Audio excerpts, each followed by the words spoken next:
What is up sa inyo mga ma'am sir? It's your boy Sir Troy.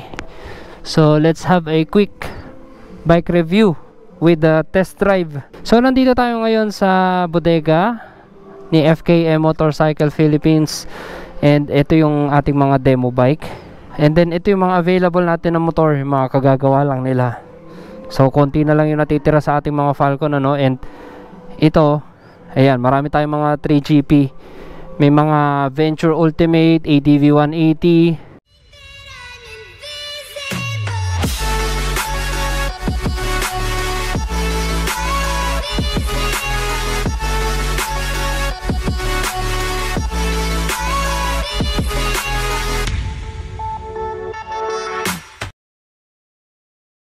So ngayon, magre-review tayo ng isa sa kanilang mga classic scooter bike, si Labi. So ito po yon, si Labi 150. So basahin natin mabilisan sandali yung kanya specifications. Ayan, 150cc, 4-stroke single overhead cam, air-cooled, 6.3 kilowatts at 7,500 RPM, 8.8 Newton meters torque, fuel injected, CVT, hydraulic spring type, harap at likod, 110/70 rim 12, 120/70 rim 12.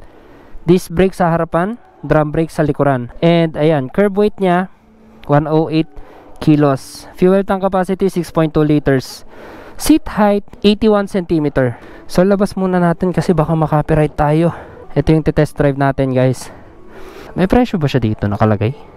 Ayan, nandito kasi tayo ngayon sa FKM dahil meron kaming bike na kukunin ni IM Jamage dito na gagamitin namin sa Cordillera Adventure Tour Level 2. So tignan natin sa website nila itong si Labi 150.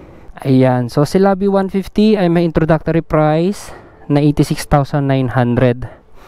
Ayan, classic scooter siya, no?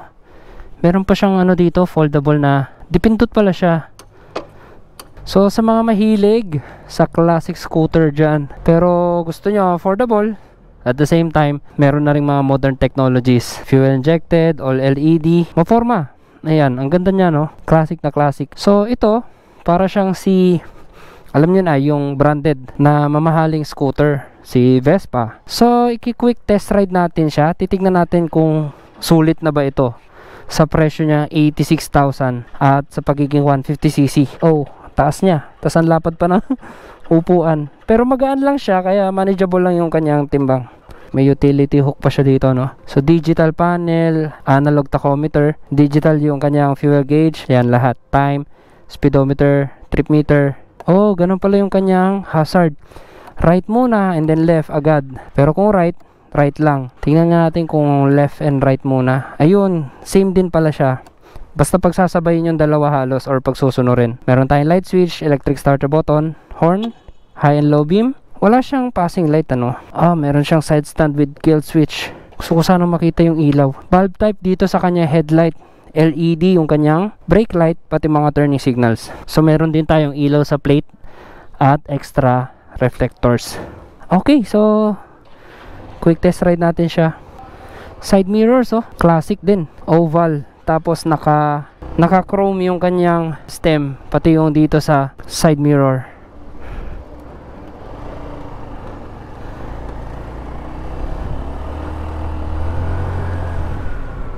Responsive siya. Ayan, oh. May sigpaw din yung pagka 150cc niya. At the same time, fuel injected siya, kaya responsive yung kanyang throttle. And fuel efficient na rin siya. So meron tayong high and low beam doon, high beam. Tapos meron din tayong check engine. Pero I think ang bango, amoy sago. Gusto ko itong pagka-response ng kanyang analog tachometer, no. Ang lakas maka 4 wheels ng dating.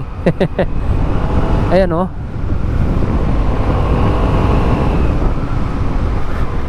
Hindi lang siya basta yung taas, eh. Kasabay talaga siya ng galit at hila ng motor.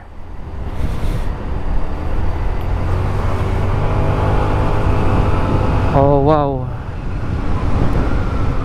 So 150cc I think kasing lakas lang din ito ng kanilang mga Venture 150. Pero iba kasi yun eh. Iba rin yung gulong nito.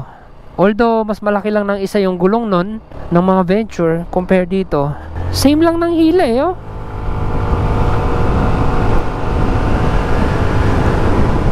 Ayan oh, saglit lang 70 na.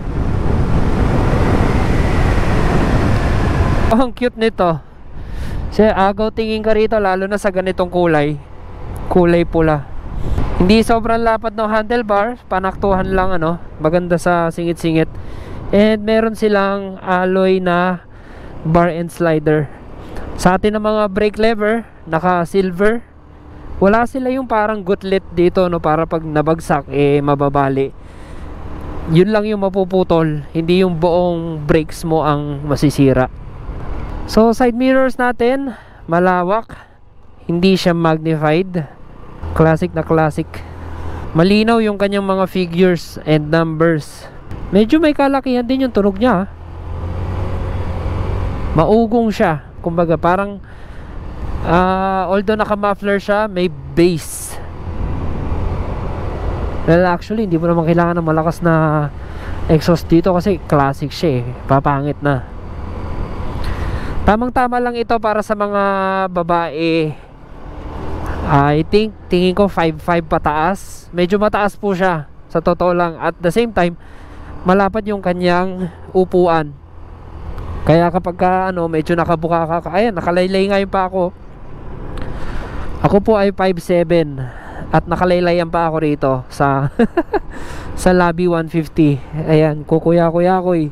Medyo mataas siya actually. Pero dahil magaan siya, kahit isang paa lang yung itongtong mo rito, manageable siya. Handling, okay. Nimble. How about braking power? Sa front, disc brake, malakas. Non-ABS. So, sa likod naman, tetestingin natin yung kanyang braking power sa likod. And, go! Ah, lakas ha, kahit brake drum. Hindi siya yung feeling na brake drum na, alam nyo yun, kahit mapigaan nyo ng sagad, eh, maghihintay talaga kayo ng paghinto. May mga brake drum na ganun. Ang lakas nito ah. Testing natin, medyo high speed. Likod lang. Wow. Oh wow. Hindi ko lang sure kung naririnig sa camera yung ingay nung gulong, pero yun yung tunog nung makapit na gulong. Hindi siya totally nag-squeaky, pero ramdam ko yung ano niya, ramdam ko yung grip. So ayan, pag nakahinto tayo, tapos naka ano, tiptoe. Tiptoe na tiptoe talaga. Pero kung gusto mo ng comfy, labas ka ng konti, ganyan. Kung naghihintay ka sa traffic, ganyan-ganyan. Wow! Lakas na arangkadaan. Grabe yun. Bigla siyang pumipitik ano. So braking power naman sa harapan. Pag bumibrake kayo sa harapan at non-ABS, always use 70% sa front and then 30% sa likuran ano. Ayan. Ang lakas ng brake niya, grabe. Okay, I think that's it for this bike. Ang lakas ng braking power niya. Konti pa lang yung piga-piga ako nun. So, thank you so much FKM Motorcycle Philippines for this opportunity na ma-test ride itong isang maganda nyong bike. Ayan, may center stand siya. Grab bar, isang buo. I think available naman dito yung ano niya. Kung gusto nyo palagyan ng top box, ganyan, top box bracket. So, paano binubuksan yung likuran nito? Ayun. Oh, wow. Ang laki ng U-box niya. Hindi ko sure kung kasya ang full face dito, pero half face, I think, kasyang-kasya rito. Malaki rin ito. I think mga 8 to 10 liters. Tapos nandito yung ating battery. 8 to 10 liters, kanyang U-box. Eh, no, malaki na rin. Pwede na. Tapos pwede siyang palagyan ng top box bracket, ano. Sa kanyang upuan, rough ang texture. And merong design. Okay, I think that's it for this bike. So ayan pala, double piston brake caliper, disc brake round, and then sa likuran brake, disc brake din pala yung likuran, disc brake pala yung likuran, kaya pala napakalakas. So ayan, single piston brake caliper, round disc, tapos naka ano sila, no, parang something dual sport tire na rin yata ito kasi patawid-tawid yung kanyang mga grooves. CNC cut na mags, tubeless. So ayan, meron siyang mga aesthetic designs ng chrome dito, lining pati sa headlight, tsaka dito. Sa presyo niya na 86,800, meron ka ng double disc brake, non-ABS, classic, fuel injected na 150cc. So affordable na classic bike. Ayan, so thank you so much FKM. So kung nagustuhan niyo yung vlog natin, please like, comment, share, and subscribe, and hit the bell notification para updated kayo pag may bago tayong video. So ride safe and see you on my next one.